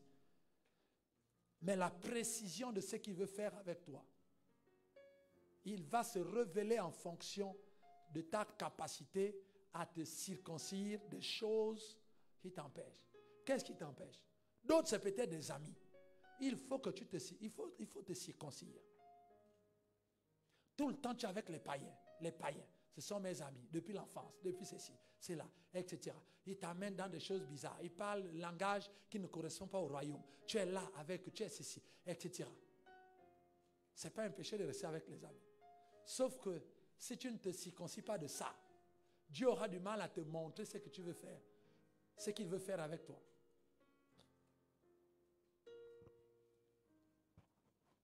D'autres ont besoin de se circoncire de beaucoup de choses. Et au moment où je parle, Dieu vous montre. Et nous savons, Dieu nous montre, Dieu nous parle. Or, nous faisons un peu comme Moïse. Dieu nous a parlé. On a été baptisé du Saint-Esprit. on a eu l'onction, on a eu ceci, on dit, oui, allez, on repart maintenant en Égypte, là Dieu est avec nous. Et beaucoup de chrétiens font ça. On ne fait plus, on ne revient plus sur notre vie et regardez, qu'est-ce que je dois enlever? Parce que toutes ces promesses ont besoin de la circoncision. C'est au moment où tu acceptes, Seigneur, j'accepte que j'ai un mauvais cœur. J'accepte que je critique beaucoup. J'accepte que j'ai été blessé. Mon âme est blessée depuis l'enfance. J'accepte que moi, je n'ai pas une bonne attitude envers les autres. J'accepte ça. J'accepte ça. Et que tu pleures, tu te repens. C'est en ce moment que Dieu vient et il te donne la suite. Il dit, mon fils, voilà ce que je vais faire avec toi. Tu as la révélation de ce que Dieu veut faire avec toi au quotidien. Et à partir de ce moment, le Saint-Esprit prend le relais, plus à l'intérieur de toi. Parce qu'avant qu'ils aient des noms, ils avaient déjà le Saint-Esprit à l'intérieur d'eux. Le Saint-Esprit touchait même déjà les gens. Mais c'est lorsque le nom a été donné que le Saint-Esprit a commencé à travailler. À travailler. Regardez pour Jean. Pour Jean, Dieu avait dit que cet enfant va préparer le chemin du Seigneur. Mais ça, c'est la prophétie. Jean n'avait pas encore le nom de Jean. Donc ça ne pouvait pas s'accomplir. Il y a des choses qui ne peuvent pas s'accomplir parce que Dieu ne t'a pas encore révélé le soubassement sur lequel toutes les prophéties que tu reçois là doivent se baser et s'accomplir. Ça se base sur le nom qui est donné à la circoncision. Au fur et à mesure que tu épures ta vie, le Seigneur révèle et accomplit les promesses et les prophéties que tu as reçues. Sinon, le cahier va se remplir, les cheveux vont devenir blancs et tu auras l'impression que Dieu n'a rien fait. Jean, avant de faire son ministère, il avait besoin que ce que Dieu avait prédit descende sur lui concrètement. Plus en prophétie, mais dans la vraie vie. Et pour cela, il fallait passer par la circoncision. Regardez, une fois il est circoncis, la Bible nous dit, Jean lui-même aussi, on lui a demandé, et il a écrit que son fils, que son nom est Jean. Son nom est Jean. Et une fois, il a écrit le nom de Jean. La Bible dit au même instant, sa bouche s'ouvrit, verset 64, sa langue se délia et il parlait bénissant Dieu. La crainte s'empara de tous les habitants d'alentour. Et dans toutes les montagnes de la Judée, on s'entretenait de toutes ces choses. Tous ceux qui apprirent les gardèrent dans leur cœur en disant, que sera donc cet enfant? Et la main du Seigneur était avec lui. La main du Seigneur était avec lui. Avec qui? Avec Jean. À partir du moment où on lui a donné le nom. Et la crainte s'est emparée. Les gens commençaient à parler de lui. Mais pourtant, ça faisait une semaine qu'il était né. Personne n'a parlé de Jean. Mais dès qu'il a été circoncis, le nom de Jean a été donné. Quelque chose s'est passé. Dieu a même changé l'atmosphère de la ville. Au point où tout le monde parlait du petit Jean qui est né. Des choses qui se passaient autour de lui. Et le Saint-Esprit descend sur Zacharie. Zacharie, son père, verset 67, fut rempli du Saint-Esprit. Et il prophétisa en ces mots. Béni soit le Seigneur, le Dieu d'Israël. De ce qu'il a visité et racheté son peuple. Il nous a suscité un puissant sauveur dans la maison de David, son serviteur. Comme il avait annoncé par la bouche de ses saints prophètes des temps anciens. Là, il est en train de prophétiser et de parler de Jésus. Un sauveur qui nous délivre de nos ennemis et de la main de ceux qui nous haïssent. C'est ainsi qu'il manifeste sa miséricorde envers son Père, nos pères, et se souvient de sa sainte alliance, selon le serment par lequel il avait juré à Abraham, notre Père, de nous permettre, après que nous serions délivrés de la main de nos ennemis, de le servir sans crainte, en marchant devant lui dans la sainteté et dans la justice tous les jours de notre vie. Le Saint-Esprit pose le décor et il va commencer à parler ouvertement de Jésus, d'un sauveur qui est né. Et les gens se demandent, il parle de quoi? Il parle d'un sauveur qui apparemment est déjà né. Donc Jean Zacharie, le père de Jean, va commencer à parler de ça par le Saint-Esprit. Et regardez ce que le Saint-Esprit dit. Verset 76. Et toi, petit enfant. Il s'adresse maintenant à Jean. Et le Saint-Esprit va maintenant parler à Jean et va officialiser son ministère publiquement. Il avait parlé à Zacharie et à Élisabeth. Mais maintenant que l'enfant est circoncis, on peut maintenant parler de lui ouvertement devant le peuple. Frère, tu veux un ministère qui soit reconnu par toute l'Église. Pour que le Saint-Esprit parle de toi ouvertement à tout le peuple. Ça se passe à la circoncision. Si jusqu'à présent ton onction, tu as l'impression que tu es rempli d'onction, pas l'impression, une réalité, que tu es rempli d'onction, mais tu as l'impression que personne ne réalise que toi aussi tu es un homme de Dieu, que toi aussi tu as le feu, que toi aussi tu as la vie. C'est comme si on t'ignore, on ne voit pas ce que Dieu a en toi, alors que c'est vrai. Mais il y a un problème. Il reste l'officialisation de l'onction que tu as. Et cette officialisation passe par la circoncision. C'est par la circoncision que le Saint-Esprit officialise tout ce qu'il a mis en toi. Sinon tu resteras caché. Si partout tu es passé, personne ne remarque tes dons, tes talents. Personne ne remarque ce que le Seigneur t'a dit en prophétie. Parce qu'il manque la circoncision quelque part. Il y a quelque chose dans ta vie que tu refuses d'enlever, que tu refuses de laisser. Parce que te dis-tu, ce n'est pas un péché, c'est mon caractère. Je suis comme ça, ça me fait du bien. De toutes les façons, ce n'est pas un péché. Ok, ce n'est pas un péché, mais toute l'onction que Dieu va te donner restera dans l'anonymat. L'officialisation vient par la circoncision. Tu dois regarder ta vie aujourd'hui.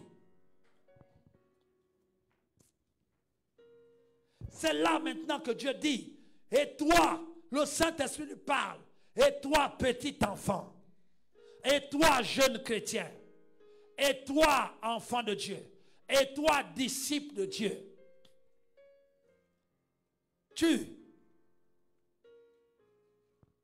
Tu seras appelé prophète du Très-Haut. Car tu marcheras devant la face du Seigneur pour préparer ses voies. Ça, c'était écrit dans l'Ancien Testament. Dieu rappelle. Afin de donner à son peuple la connaissance du salut par le pardon de ses péchés. Grâce aux entrailles de la miséricorde de notre Dieu, en vertu de laquelle le soleil levant nous a visités d'en haut, pour éclairer ceux qui sont assis dans les ténèbres et dans l'ombre de la mort, pour diriger nos pas dans le chemin de la paix. Dieu va parler et va donc parler ouvertement dans le ministère de Jean. Et une fois le Saint-Esprit a parlé, la Bible dit quoi le verset suivant? Et là le petit enfant croissait. Le petit enfant croissait et se fortifiait en esprit. Et il demeura dans les déserts jusqu'au jour où il se présenta devant Israël. C'est lorsque Dieu officialise ton ministère, il te parle en fonction de la circoncision. À partir de ce moment, tu peux croître en te fortifiant en esprit. En te fortifiant. La même chose s'est passée pour Jésus. Dès que la Bible dit qu'on a donné à Jésus le nom de Jésus, une cascade de réactions s'est faite. Le Saint-Esprit prend le relais. Et il commence à parler de Jésus dans le pays. Le Saint-Esprit seul. Il commence à parler de Jésus dans le pays. Il va dire à Siméon que le Fils de Dieu, le Sauveur, est né. Mais Siméon était un prophète. Dieu lui avait dit, tu ne mourras pas avant d'avoir vu le Sauveur et la gloire. Mais le Sauveur était né il y a une semaine. Dieu a parlé aux mages. Dieu a parlé au berger. Dieu a parlé à Marie. Dieu a parlé à Joseph de l'arrivée de Jésus par les anges. Mais pendant ce temps, Zacharie était rempli du Saint-Esprit. Et le Saint-Esprit l'avait déjà averti que tu ne mourras pas avant d'avoir vu le Sauveur. Zacharie sentait que quelque chose se passe. Mais tant que le Sauveur n'avait pas de nom, le Saint-Esprit ne pouvait pas lui dire qu'il est déjà là.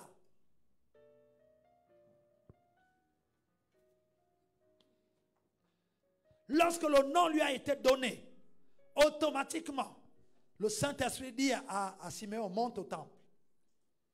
Parce qu'il est déjà là. Son ministère est déjà officialisé. Son avenir est déjà classé. Tout le monde sait déjà. Parce qu'il s'est circoncis. À partir de là, on peut maintenant parler de lui. Parle de lui. Fais ceci. Et il monte, il va prophétiser sur Jésus. Et Anne aussi, prophétesse. Le Saint-Esprit lui monte au temple. Elle commence à parler de Jésus. Le Saint-Esprit commence à parler de Jésus. Et le Saint-Esprit commence à parler de Jean. Lors, à partir de la circoncision. Avant la circoncision, le Saint-Esprit vous convainc de péché, de justice et de jugement. Mais il ne parle pas de vous. Avant la circoncision, le Saint-Esprit vous guide dans la sainteté. Il vous soutient dans vos épreuves. Vous êtes remplis. Il vous bénit en tant qu'enfant de Dieu. En tant que fils de Dieu. Le Saint-Esprit vous conduit dans votre vie chrétienne tranquillement. Mais il ne parle pas de vous à l'extérieur.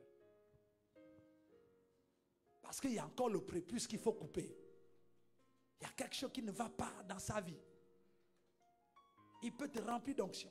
Il peut te remplir de puissance. Te donner les ministères. Mais il ne parlera pas de toi. Voilà pourquoi personne ne t'a même jamais rêvé que tu es en train de le bénir. La bénir, rien. Le Saint-Esprit ne peut même pas prendre ton image pour aller faire les miracles. L'alliance n'est pas officialisée. Il manque la circoncision dans ta vie. Donc tout ce que le Dieu va faire avec toi, ça va rester avec toi. Tu es béni seul, tu pleures seul de la gloire de Dieu dans ta chambre. Personne n'est au courant. Dès que Jean a eu un nom, le Saint-Esprit a commencé à parler. Dès que Jésus a reçu le nom, il allait dire à Siméon et à Anne que maintenant, parlez de lui. Parlez de lui. Mais il était là depuis. Mais c'est par le nom. Il fallait être circoncis. La circoncision te bascule de la pénombre à la lumière. Avoir un ministère puissant tel que Dieu l'a dit, ce n'est pas une affaire d'église. Ce n'est pas une affaire de pasteur. Ce n'est pas comme une église. On ne me voit pas dans l'église. Et ils ont leurs préférences. Ils ont ceci. Non, ce n'est pas ça. Dans le monde spirituel, il manque la circoncision dans un domaine bien précis. Parce que personne n'était, au moment où Jean et Jésus sont nés, le système de gouvernance et le système religieux était tel que ni Jean ni Jésus ne pouvaient prêcher à qui que ce soit. Impossible. La Bible dit qu'après la circoncision, le Saint-Esprit lui-même a parlé d'eux. Et leur renommée commençait à s'accroître. Les gens commençaient à parler d'eux. Frère, tu veux chasser les démons, tu veux aller dans le ministère, ce n'est pas une affaire qu'il faut qu'on parle de toi. Non, c'est le Saint-Esprit qui doit parler de toi. C'est lui qui doit parler de toi à l'extérieur. Tu es chant de l'Éternel, ok, on ne te programme pas, ok, c'est pas grave. Mais continue à travailler la circoncision. Continue à t'émonder, à couper les choses qui ne vont pas dans ta vie, à redresser ton caractère, à laisser le Seigneur te transformer. Améliore, augmente la circoncision. Arrivera un moment, lorsque le Saint-Esprit lui-même va se charger de ta promotion. Tu n'as pas besoin des affiches, tu n'as pas besoin qu'on te connaisse, mais tu as besoin de te circoncire. Et le Saint-Esprit lui-même ira dire au responsable, au pasteur, que programme-le. Programme, il dit, mais je ne le connais pas. Il dit, moi je le connais, programme. Il est déjà circoncis dans son orgueil. Il est déjà circoncis dans sa paresse. Il est déjà circoncis dans ses goûts, dans ses désirs. Il est déjà circoncis. Il a accepté de couper cela de sa vie. Maintenant, on peut l'amener à la lumière.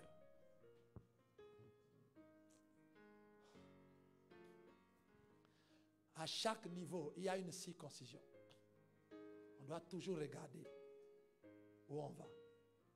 Sinon, tu resteras prédicateur de cive jusqu'à la vieillesse. On a besoin d'être circoncis pour que Dieu parle de toi dans tout Libreville. Tu as besoin d'être circoncis pour que Dieu parle de toi dans tout le Gabon. Tu as besoin d'être circoncis pour que Dieu parle de toi dans tout le monde entier. On a besoin d'être circoncis.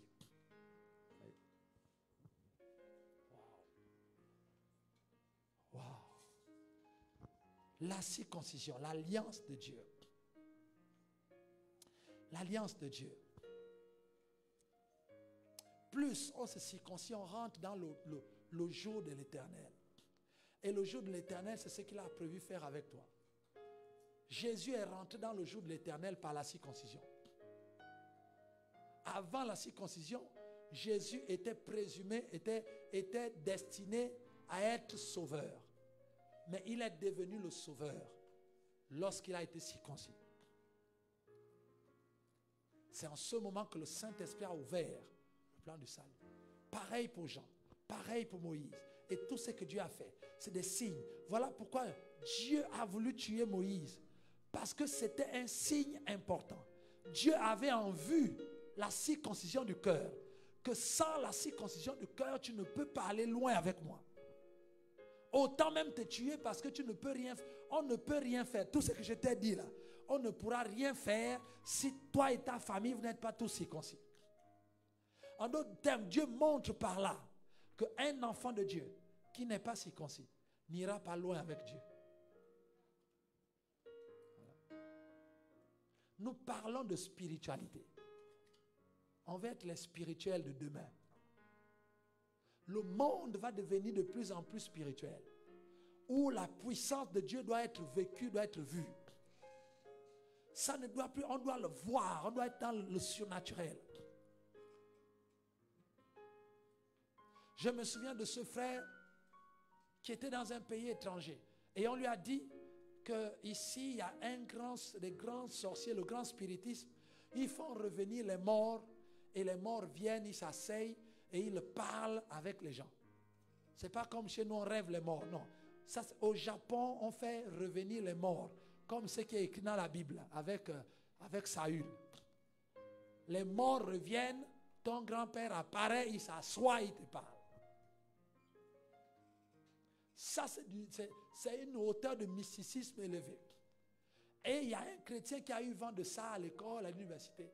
Que tiens, ses collègues disaient non, la semaine prochaine, on va aller écouter ce que notre grand-père a à nous dire parce qu'il faut qu'on le fasse revenir, etc. Il dit, ah bon, ça existe, oui. Mais non, la Bible dit qu'il est écrit qu'il a appelé aux hommes, réservé de mourir une seule fois.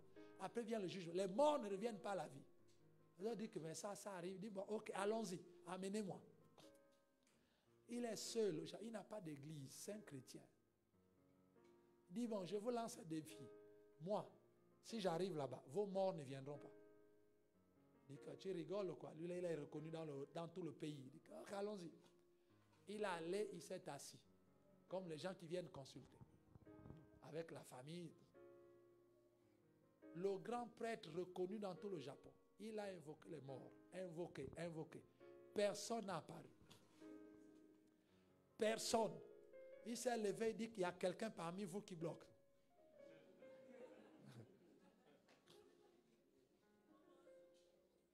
Ça, c'est à cette dimension-là que nous, on veut arriver. On veut nager dans le spirituel. Et il a dit que c'est lui. Ils l'ont chassé, il dit que non, toi, sors. Ils l'ont chassé de leur temple. Le temple, il n'a pas eu peur du banjo. Il est rentré jusque dans les bas-fonds. Il dit, on va voir les morts aujourd'hui. Si je suis enfant de Dieu. Nous, là, un petit temple avec les gens, ils mettent un peu le kaolin, c'est fini. Vous commencez à trembler. Hey.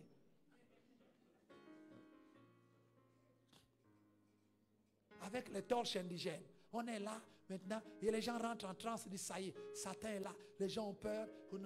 On a peur de quoi?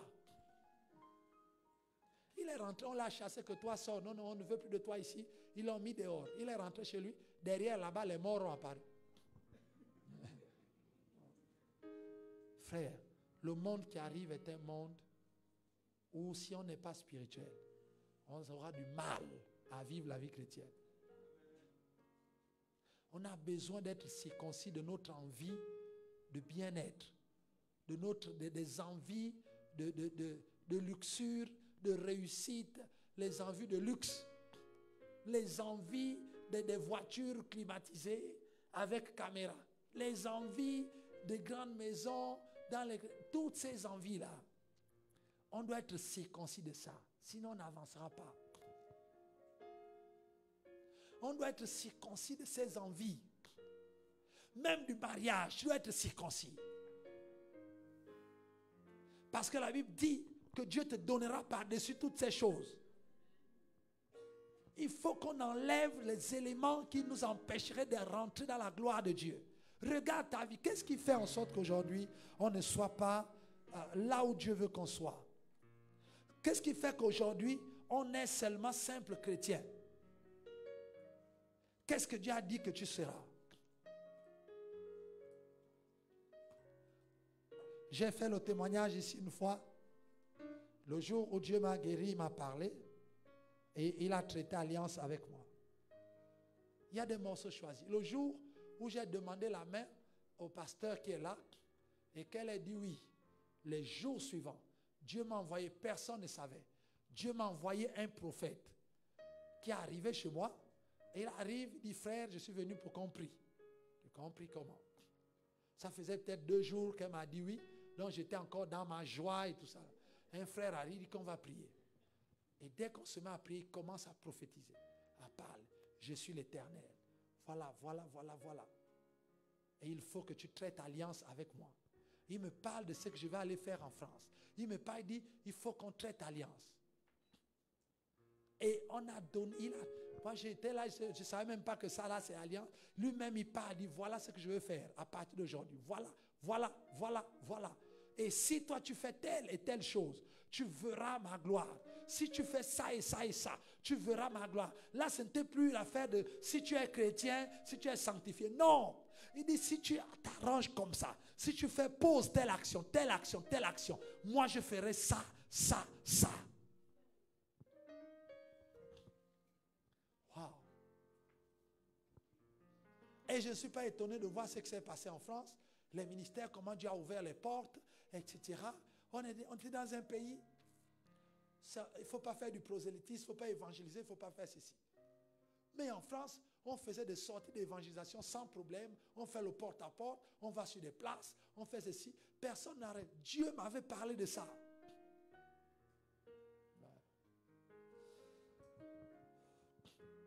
Tu chante l'Éternel. Quel type de chante? Est-ce que Dieu t'a déjà donné la particularité? Tu feras quoi dans la chanson? Il faut te circoncire. Tu es prédicateur. Dieu t'a appelé à prêcher toute la Bible? Non. Il t'a dit quoi? Si ce n'est pas clair, ça veut dire que tu as besoin de te circoncire encore. Il y a des choses qui empêchent que Dieu dévoile ce qu'il doit dévoiler. Est-ce que quelqu'un peut se lever ce matin avec moi et nous allons prier? Paul a dit, le vrai juif, c'est celui qui est circoncis de cœur. Le vrai enfant de Dieu, c'est celui qui est circoncis de cœur. Notre manière de voir la vie doit être circoncis. Nos habitudes doivent être triées et circoncis. On doit couper. Circoncire ici, c'est couper. Si ton œil est pour toi une occasion de chute, coupe, arrache-le, coupe. Si ton bras est pour toi une occasion de chute, coupe. Les éléments qui nous amènent dans la paresse, la faiblesse, le péché, Dieu dit, dans ton caractère, tes émotions, coupe cela. Dans les habitudes, dans les réactions, dis Seigneur, j'ai besoin de couper cela. Les choses que les autres te disent souvent et qui t'énervent, mais en fait c'est la réalité. Coupe cela, mon frère. Parce que toute l'onction que Dieu t'a donnée, il attend seulement que tu coupes ces choses-là pour qu'il t'officialise et qu'il te bascule dans une autre dimension. Ça ne sert à rien d'aller d'église en église, de se fâcher contre les gens. Le Saint-Esprit lui-même fera ta promotion, comme il a fait pour Jésus. Si jusqu'à présent, Dieu ne le fait pas, c'est qu'il y a des choses qu'il faut couper que tu ne veux pas couper. Et Dieu attend, et nous restons des simples enfants de Dieu, des simples disciples, des simples chrétiens, et nous vivons notre vie chrétienne simplement d'une manière personnelle. Nous venons à l'église, nous obéissons à Dieu, Dieu nous parle, Dieu nous bénit et ça s'arrête là. Il faut que nous traversions le chapitre 2 de Romains parce qu'il y a d'autres choses que Dieu veut faire. La vie chrétienne ne peut pas s'arrêter au chapitre 2 de Romains. Non, Dieu a encore beaucoup de choses à faire. Regarde dans ta vie. Nous avons besoin de rentrer dans le 8e jour. La circoncision ce matin va te faire rentrer dans le 8e jour. Dieu t'a parlé. Dieu veut que tu rentres dans une dimension où le diable n'a pas accès. Où le diable ne pourra jamais toucher ni ta vie, ni tes biens, ni quoi que ce soit. Dans la dimension où Dieu va se révéler en toi. Mais il y a des choses qu'il faut couper. L'année 2022, Dieu veut nous amener plus haut. Ce sera à la dimension, à notre capacité d'être circoncis dans notre caractère, dans notre personnalité, dans notre vie, dans nos habitudes, dans nos souhaits, dans nos penchants, dans tout ce qui est en nous qui n'est pas bien. Puisse le Saint-Esprit te rappeler cela. Dieu te prépare et il veut que tu rentres dans la vie de l'Esprit. Dans une vie au-delà de ce que nous vivons aujourd'hui. Dieu veut t'utiliser pleinement. Alors si tu es encore dans le péché, repens-toi et demande pardon à Dieu. Pendant ce temps, regarde ta vie et dis, Seigneur, je reconnais que dans mon âme, il y a des déformations, il y a des excroissances qu'il faut couper. Parfois, tu es avec des gens, il y a toujours des problèmes et tu penses que c'est les autres. Regarde, c'est peut-être dans ta vie, ta manière d'être qui crée les problèmes. Mais tu ne vois pas. Ce matin, que Dieu illumine les yeux de nos cœurs. Enfin, que les ténèbres soient ôtées. Que l'ignorance soit ôtée. Il y a une dimension de vie chrétienne où Dieu veut t'amener. La vie chrétienne ne doit pas s'arrêter à ce que les mages te visitent, que les bergers te visitent et qu'une étoile apparaisse. Tu as besoin de passer à un autre niveau. Jésus est rentré dans le 8e jour. Jean est rentré dans le 8e jour. Moïse est rentré dans le 8e jour. Joël nous dit que ce 8e jour est un jour de gloire et redoutable. Un jour de puissance où Dieu manifeste ouvertement ce qu'il a prévu pour toi. Un jour, lorsque tu entreras là-dedans, tu seras libéré de la pression, des attaques de Satan. Tu auras la victoire et Satan n'aura pas la main sur ta vie. Il ne te touchera pas. Aucun lien, aucun hôtel satanique, aucune marmite de sorcellerie ne pourra t'atteindre. Parce que tout cela, c'est dans les 7 jours de la création. Mais Dieu te bascule dans le 8e jour, le jour de son royaume. Il a commencé à Golgotha. Le 8e jour. Tu ne seras plus jamais la même personne. Le Jésus qui marchait, le Jésus qui avait faim, le Jésus qui avait soif, le Jésus qui était malmené par les pharisiens et par le peuple. Dès que le 8e jour est entré par la croix de Golgotha pour l'humanité, il a shifté, il est monté, il a changé de milieu, il a changé de royaume, il a changé de pays, il a changé de monde. Au sorti du tombeau, quand il est rentré et il a mené ses disciples dans le 8e jour, personne ne pouvait le saisir. Il est devenu insaisissable. Le 8e jour te rend insaisissable. Insaisissable par la maladie, insaisissable par les démons, insaisissable par les épreuves de la vie. Tu deviens insaisissable. Tu apparais, tu disparais. Tu montes, tu descends. Tu deviens comme un vent. Et il a dit que ceux qui croiront en moi, je leur donnerai l'esprit et ils seront comme le vent. Insaisissable. entre dans le jour de l'Éternel. Il y a un jour. Ce jour englobe toute la semaine. Ce jour n'a pas de fin.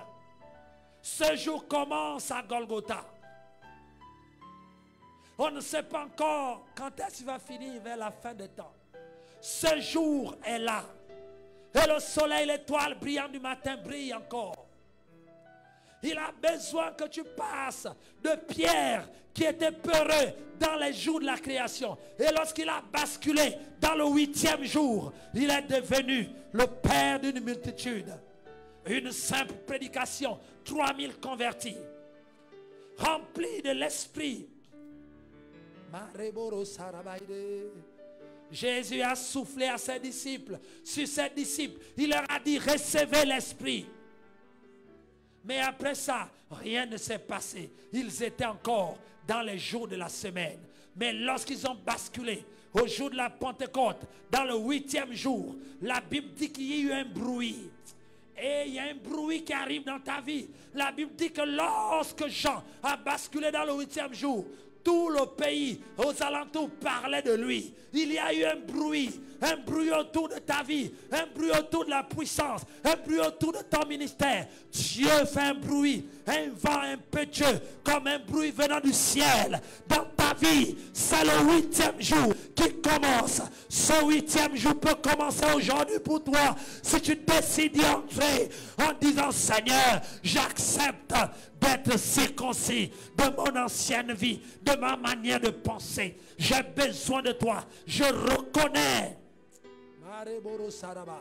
Ça fait depuis longtemps que Dieu attend de basculer dans le 8e jour.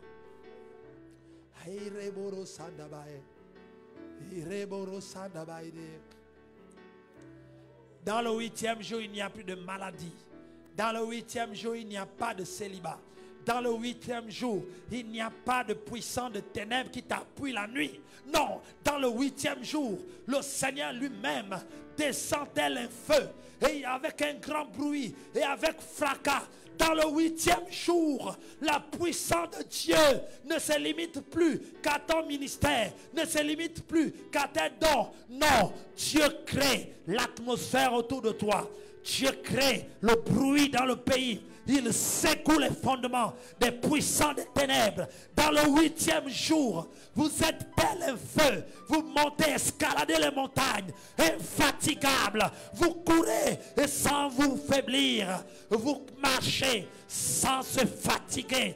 Dans le 8e jour, le zèle de ta maison me dévore. Dans le 8e jour, nous avons soif de la sainteté, soif de la vie de Dieu. Dans le 8e jour, tu n'es plus reconnaissable. Bascule ce matin dans le 8e jour, le jour de l'Éternel. Wow.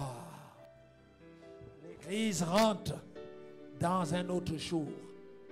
Satan t'a longtemps fouetté, fatigué avec des épreuves, des situations difficiles.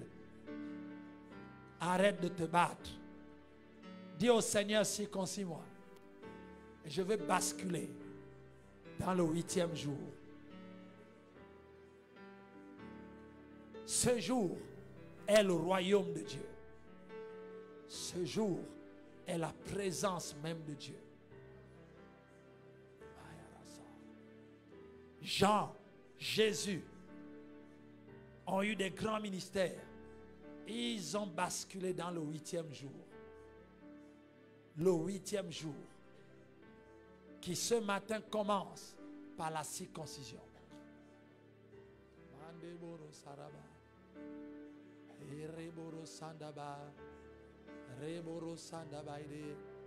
Vous qui nous regardez à l'écran, priez avec nous. Dieu veut que vous rentriez dans le 8e jour. Le 8e jour. Le 8e jour. Un jour inconnu du monde des ténèbres. Qui se vit par la foi. Oh, le diable verra juste les conséquences. Il n'a pas accès au 8e jour. La Bible dit qu'en ce jour, l'enfant sera circoncis. Mayara surubo. Kende boro sarabaide. Reboro sandabaide. C'est dans le 8e jour qu'il est écrit, je rendrai ton nom grand. Dieu donne un nom, il le rend grand dans le 8e jour. Passe par la croix.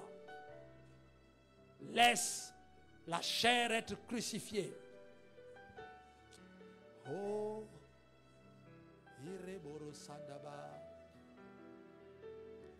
Vous qui nous regardez, celui qui a besoin, tu as besoin de rentrer dans le 8e jour et tu reconnais qu'il manque une certaine circoncision.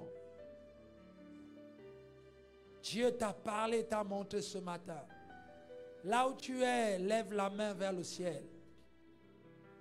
Dis, Seigneur, je suis fatigué de vivre du lundi au dimanche. Je veux basculer dans le 8e jour. Le jour de l'Éternel. Je reconnais que j'ai du mal à demander pardon. Que j'ai du mal à reconnaître mes fautes. Je viens couper cela aujourd'hui. Tu reconnais ce que tu reconnais. Parle à Dieu. Ma vie chrétienne ne peut pas être résumée à un simple chapitre. Je veux recevoir le nom qui m'est donné du ciel. Le nom qui officialise ma particularité dans l'alliance de Dieu. Mon rôle et l'accompagnement de l'Esprit qui change mon atmosphère. Père, je reconnais. Paul nous dit que nos cœurs doivent être circoncis. Parce que cela nous bascule dans une autre dimension. Dans le 8e jour. Ereboro sataba. Mandeboro sorobo. Eremara sorobo. Irebabara shoroboro sandaba. Alléluia. Élève ta voix et prie. Parle à Dieu, parle à Dieu. Parle à Dieu.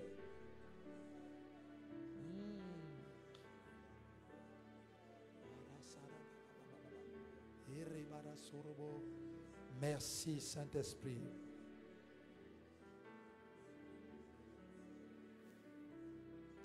Le 8e jour.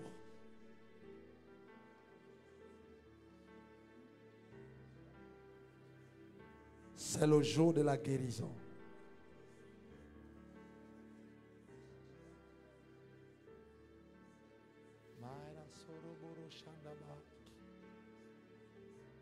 C'est l'une des raisons qui fait que quand nous regardons nos vies, nous ne voyons pas les péchés. Mais nous ne comprenons pas pourquoi on n'avance pas. On a l'impression que nous faisons les mêmes choses. Et la vie chrétienne tourne en rond. Parce que il manque la circoncision dans un domaine bien précis. C'est peut-être la colère. J'aimerais que tu pries le Seigneur toi-même. Parle à Dieu. Parce qu'au sortir de ce mois, on ne sera plus les mêmes personnes. Il va s'entendre un bruit autour de toi. Le Saint-Esprit va commencer à parler de toi. Il va parler de toi à ta femme là où elle est, à ton mari là où il est. Le Saint-Esprit va prendre en charge ta promotion spirituelle. Le Saint-Esprit va prendre en charge ta renommée. Le Saint-Esprit va créer des conditions autour de toi. C'est le 8e jour. Et personne ne pourra te bloquer. Lorsque tu shiftes et bascules dans le 8e jour,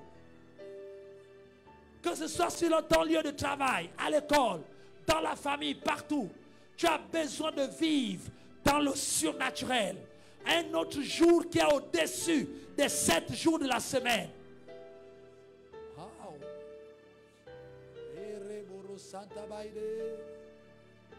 Insaisissable.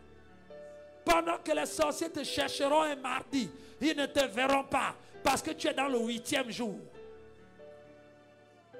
On te lancera des fusils nocturnes. Ceux-là ne t'atteindront pas parce que tu es dans le 8e jour. On te demandera, mais où es-tu? Dis-leur que je suis dans le 8e jour. C'est là où commence la spiritualité. Là où commence une vie spirituelle. Le surnaturel de Dieu commence par la circoncision.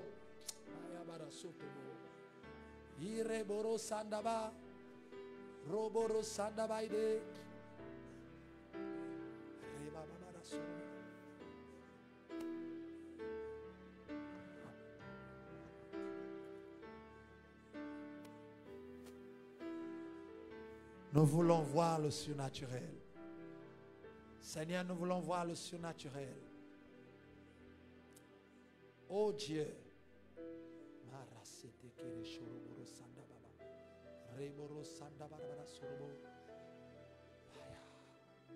La Bible dit que le 8e jour, le sacrificateur agitera la main et proclamera officiellement la guérison du lépreux.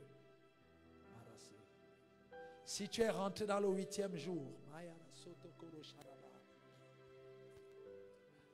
alors ce matin je déclare officiellement ta guérison.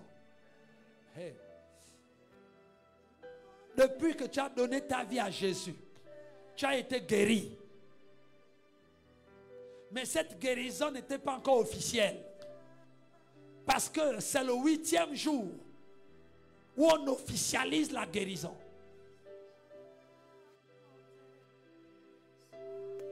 Tu as été guéri depuis Golgotha.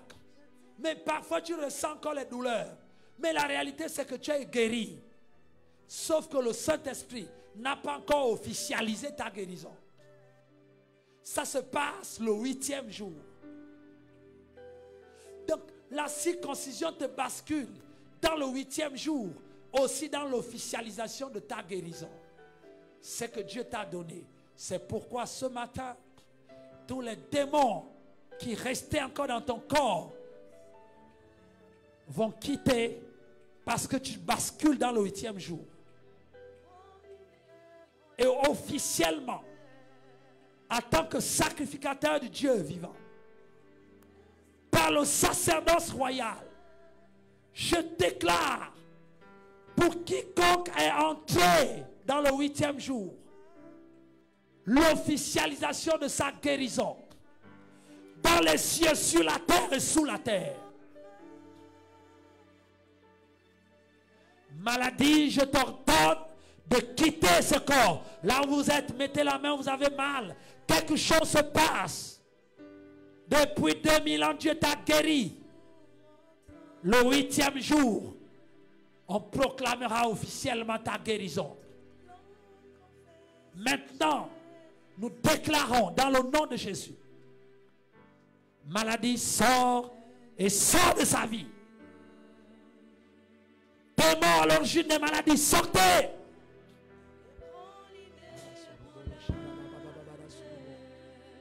J'officialise en ce jour la guérison du lépreux, la guérison de toute maladie. Le 8e jour est arrivé pour toi. Reçois la guérison au nom de Jésus.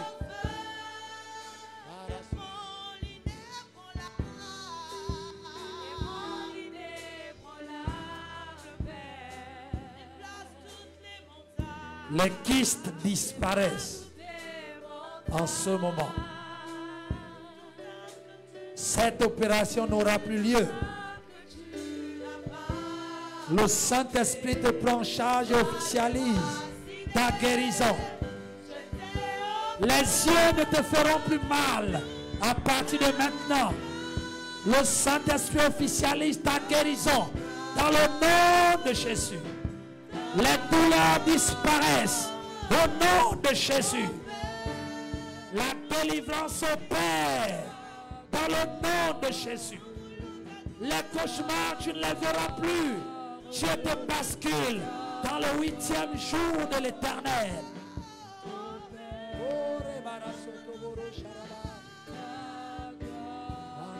Soroboro Sharabai.